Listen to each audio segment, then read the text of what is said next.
Welcome back to Honors Calculus. In this video, we will be finishing our discussion of the derivative with some ideas related to changes of coordinate. The basic idea of a change of coordinates is very simply that we might take a function and scale it in such a way that's more convenient. Let me get my head out of the way. And essentially what I'm talking about is taking our coordinate axes and renumbering them.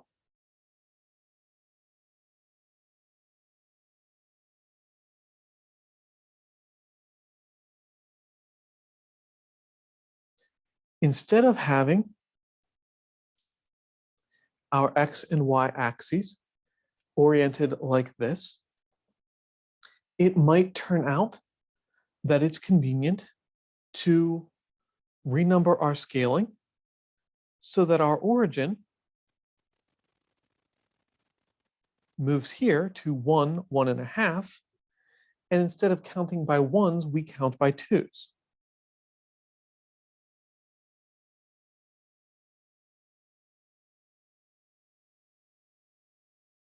If we do that, then a function drawn here, a graph drawn on these axes, should be able to be evaluated in either set of coordinates. If we have a tangent line in one set of coordinates, if we change to the other set of coordinates, can we find the tangent line without going through the whole process all over again?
So if we have two functions, f and u is going to be a one-to-one function, which we need so that we could undo the change if we so desired.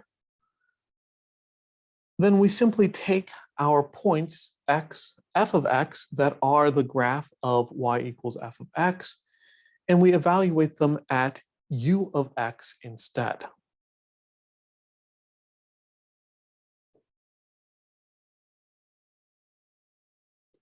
So for example, if I'm looking at f of x equals 2/3 x minus 1, and I'm looking at u of x is equal to 5/2 x plus 3.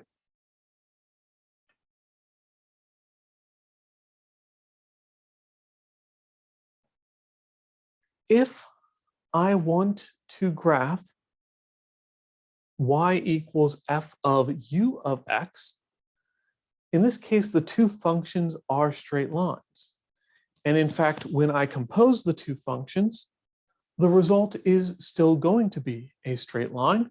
So I can talk about the slope in general. But for our purposes, for what we're working with the derivative, I'm looking at this a little bit more precisely. So let's take a look at y equals f of u of x.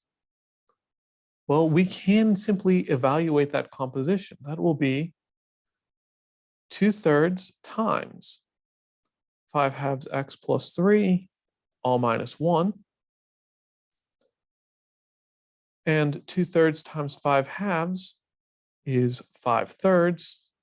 2/3 times 3 is 2, and 2 minus 1 is 1.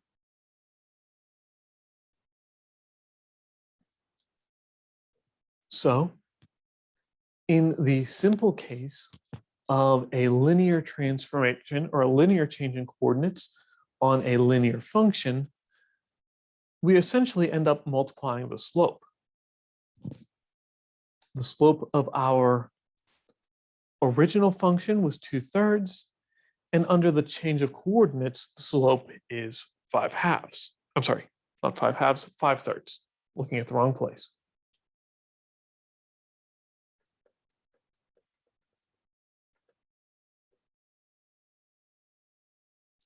Looking at something a little bit more involved, if we have f of x equals 2x squared and u of x equals 1/2 x,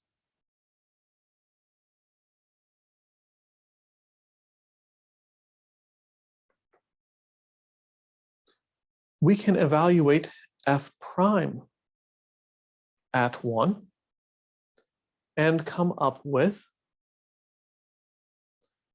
the limit as x approaches 1 of 2x squared minus 2 over x minus 1, which is the limit as x approaches 1 of 2 times x squared minus 1 over x minus 1, which is 2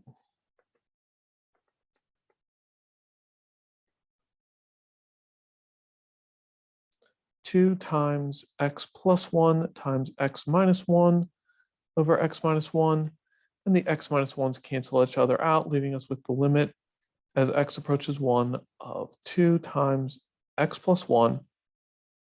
And if you evaluate that at x equals 1, you get 4.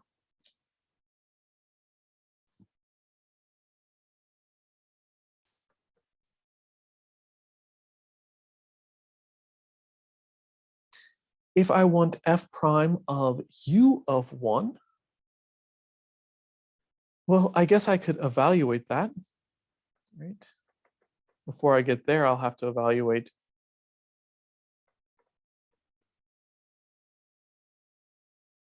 f of u of x, which will be 2 times 1/2 x squared, which is 2 times 1/4 times x squared, which is 1/2 x squared. Now I can find f prime of u of 1 by taking the limit as x approaches 1 of f of u of x, which is 1/2 x squared, minus f of u of 1. Evaluate that when x equals 1, and you get 1/2 all over x minus 1.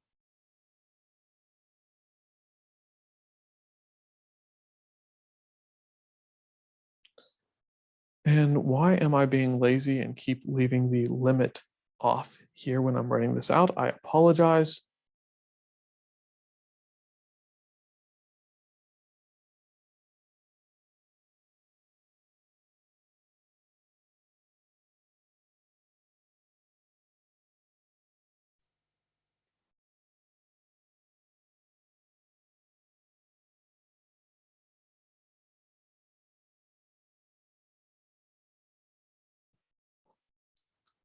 But I get here that the derivative f prime of u of 1 is equal to 1.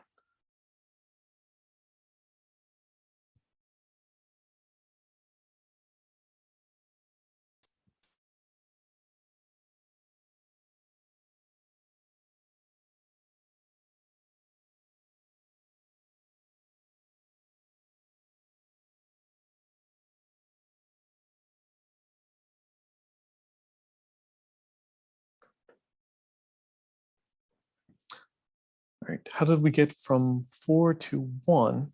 It certainly wasn't by multiplying by the 1/2, which is the slope of the second line. So the naive approach, when you have two straight lines of multiplying things together, doesn't quite work out.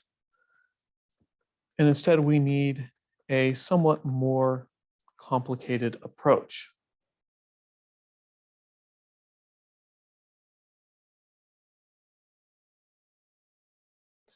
That somewhat more complicated approach is called the chain rule.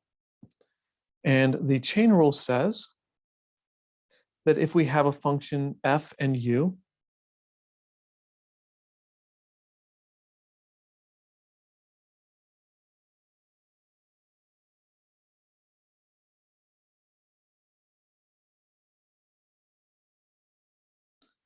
and we have some real number c, then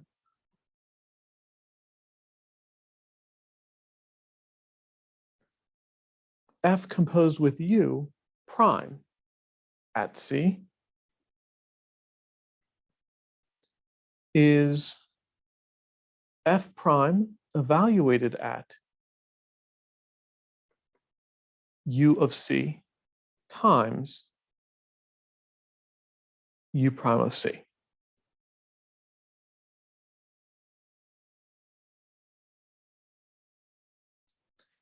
And to prove this, we'll take the definition. F composed with u prime at c is the limit as x approaches c of f of u of x minus f of u of c all over x minus c.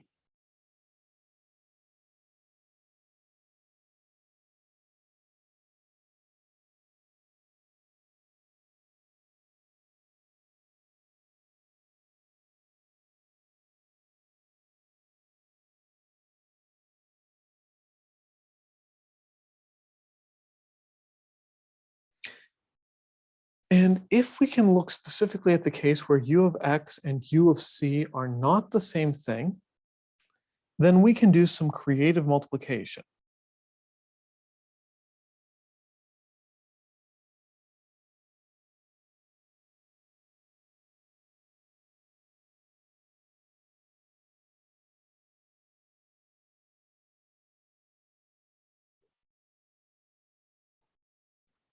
If I multiply and divide a function by the same thing,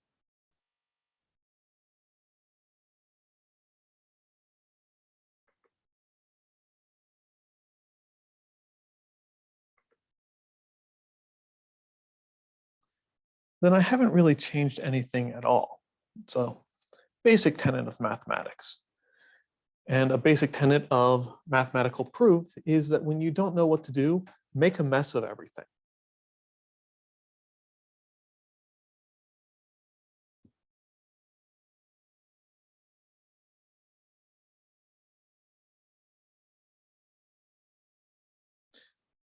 And from here, what I'm going to do is actually swap these two denominators. Multiplying two fractions, you multiply across the numerator and multiply across the denominator. So we can use the commutative property of multiplication to change the order in which we multiply across the denominator without affecting anything at all. And we can have f of u of x minus f of u of c all over u of x minus u of c. And we can have u of x minus u of c all over x minus c, which doesn't change anything at all,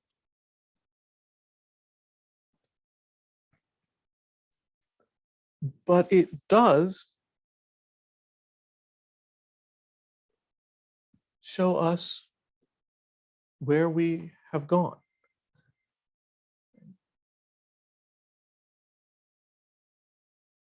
This second fraction should be very obvious to you as coming from the definition of a derivative. The first fraction is a little bit hard to see.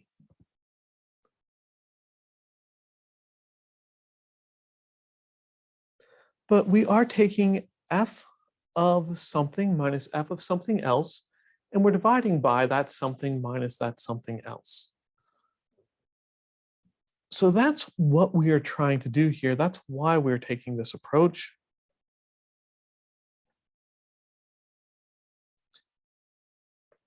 And from here, I'm going to use the property that the product of the limit of a product is the same thing as the product of a limit. And we'll separate this out as the limit as x approaches c of f of u of x minus f of u of c all over u of x minus u of c times the limit as x approaches c of u of x minus u of c all over x minus c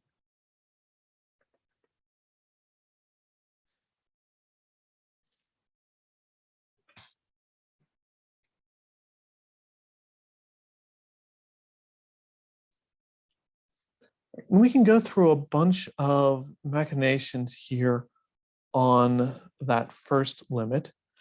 I can set y equal u of x. I can set k equal u of c and do some substitution so that this is the limit as y approaches k of f of y minus f of k over y minus k. And now it looks a lot more like the limit. You can see all those details in the typed lecture notes. But I'm just going to go ahead and accept that this is f prime evaluated at u of c times u prime evaluated at c.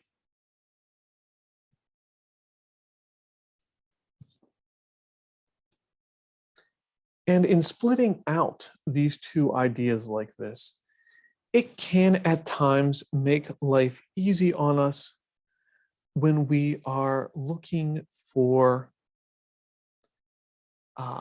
evaluating the derivative, finding the slope of a tangent line on a fairly ugly looking situation.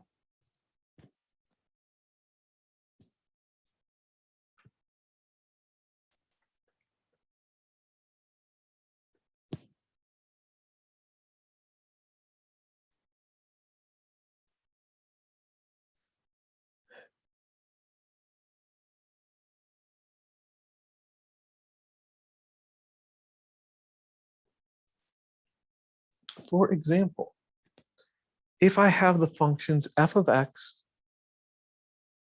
equals x squared minus 1 and u of x equals 2x squared minus 9, then f of u of x would be 4x to the fourth minus 36x squared plus 80. Not too horrible, but not pleasant to work with either. And as we continue onward, we're going to be looking at finding derivatives for more and more complicated functions. We're going to be looking at some nice tricks on how to approach that. And we're going to hope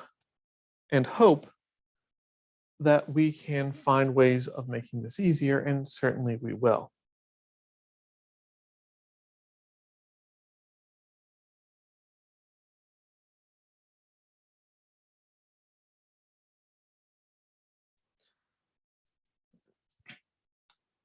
This idea doesn't really get us far enough for me to give you any additional practice problems. This is kind of a preview of things to come.